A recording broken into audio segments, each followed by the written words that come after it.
وہ نگاہیں اپنے آپ نہیں اٹھاتا، بلکہ اللہ چاہتا ہے تب وہ نگاہوں کو اٹھایا کرتا ہے۔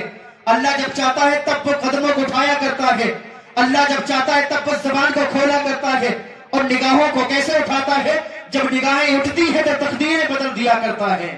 جب نگاہیں دوسرے پر ڈالتا ہے تو تقدیریں بدل جایا کرتی ہیں۔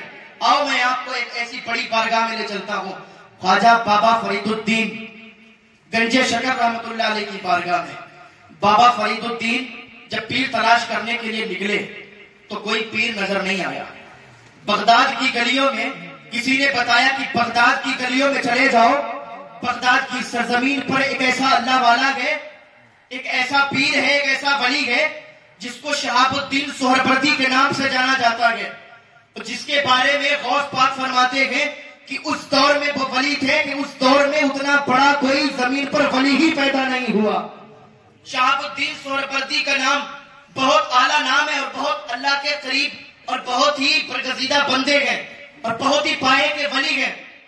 تو جب بابا فرید الدین گنج شکر نے یہ بات سنی کہ بغداد کے اندر ایک ایسا ولی ہے تو چلو ہم یہاں وہاں پیر تلاش کر رہے ہیں تو چلو ان کے پاس چلتے ہیں۔ جب بابا فرید ان کے پاس چلے گئے تو وہاں لوگوں کی لائن لگی ہوئی تھی، سارے لوگ بیٹھے ہوئے تھے، وہاں بہت سے لوگ بیٹھے ہوئے تھے، علماء بھی تھے، حفاظ بھی تھے، ولی بھی تھے، اولیاء بھی تھے، سارے لوگ موجود تھے۔ تو شیخ شہاب الدین سہروردی نے فرمایا کہ دسترخوان لگا دیا جائے۔ دسترخوان لگایا گیا، دسترخوان تیار کیا گیا تو سارے لوگ بیٹھ گئے۔ اب جس کی جتنی نگاہ ہوتی ہے وہ اتنا ہی دیکھا کرتا ہے، جس کی جتنی نگاہ ہوتی ہے، جتنی سوچ ہوتی ہے وہ اتنا ہی سوچا کرتا ہے۔ تو بابا فرید الدین گنج شکر بھی وہاں پر بیٹھ گئے۔ گئے کس کام سے تھے؟ مرید ہونے کے لیے۔ ابھی یہ مرید نہیں تھے، مرید تلاش کر رہے تھے، لیکن کسی نے پتہ بتایا کہ ان کے پاس چلے جاؤ۔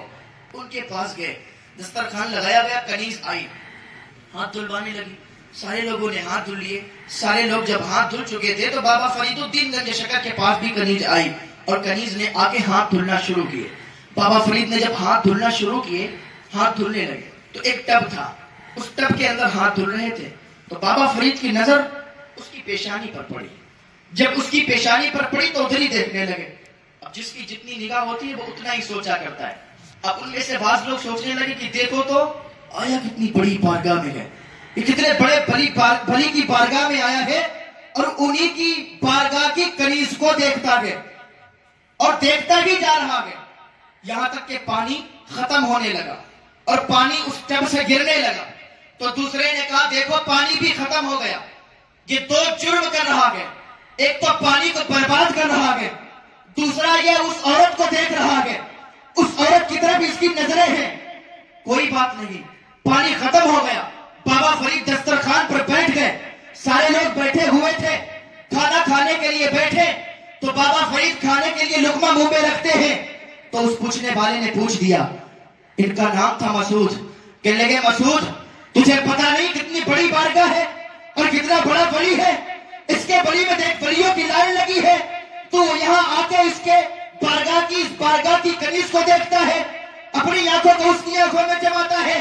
تو بابا فرید کو غصہ آیا، جلال میں کھڑے ہو گئے کہ نفس کے پجاری سن لے، میں اس کی نظروں کی طرف نہیں دیکھ رہا تھا، میں نے جب اس کی نظروں کی طرف دیکھا تھا آگے تو یہاں لگی تھی پر نگاہیں لوح محفوظ پر پہنچ گئی۔ ایک تو میں یہاں رہا تھا پر نگاہیں لوح محفوظ پر تھی اور میں نے دیکھ لیا، میں نے اس کی تقدیر کو پڑھا۔ کیا اللہ فرماتا ہے جب اللہ کسی بندے سے محبت کرنے لگتا ہے تو اس کی آنکھ بن جاتا ہے اور ایسی کہ جب اٹھاتا ہے تو تقدیریں بدل دیا کرتا ہے۔ تو بابا فرید الدین فرماتے ہیں کہ میں نے جب اس کنیز کی نظروں کی طرف دیکھا، پیشانی کی طرف دیکھا تو اس کی تقدیر کو پڑھا اور اس کی تقدیر میں پتہ ہے کیا لکھا تھا؟ اتنی بڑی بارگاہ کی کنیز ہے، اتنے دنوں سے کام کر رہی ہے اور اتنی بڑی بارگاہ کی کنیز اس کی تقدیر میں لکھا یہ جہنمی ہے، اور مجھے یہ گوارا نہیں ہوا کہ اتنی بڑی بارگاہ کی کنیز جہنمی ہو۔ میں نے فوراً اس کی تقدیر کو دھلنا شروع کیا، میں نے تو اس کی تقدیر کو صاف کرنا شروع کیا۔ ادھر اس کی تقدیر دھل رہی تھی، ادھر میرے ہاتھ دھل رہے تھے، ادھر اس کی تقدیر بھی دھل گئی ہے، ادھر ہاتھ بھی دھل گئے ہیں، اب یہ جہنمی نہیں بلکہ جنتی ہو گئی ہے۔ سبحان اللہ، نعرہ تکبیر، نعرہ رسالت، مسلک اعلیٰ حضرت، جشن دستار بندی، جشن دستار بندی، کہنے والوں نے کہا تھا نگاہ بلی میں وہ تاثیر دیکھی بدلتی ہزاروں کی تقدیر دیکھی. نگاہ مست مومن میں نگاہ مرد مومن سے بدل جاتی ہیں تقدیریں جو وہ ذوق یقین پیدا تو کٹ جاتی ہیں زنجیریں. کہا میں نے اس کی نظروں کو جب دیکھا تھا تو تقدیر پڑھ رہا تھا. تم لوگ یہ سوچتے تھے کہ میں اس کی طرف دیکھ رہا ہوں. مجھے کیا ضرورت ہے میں اس کی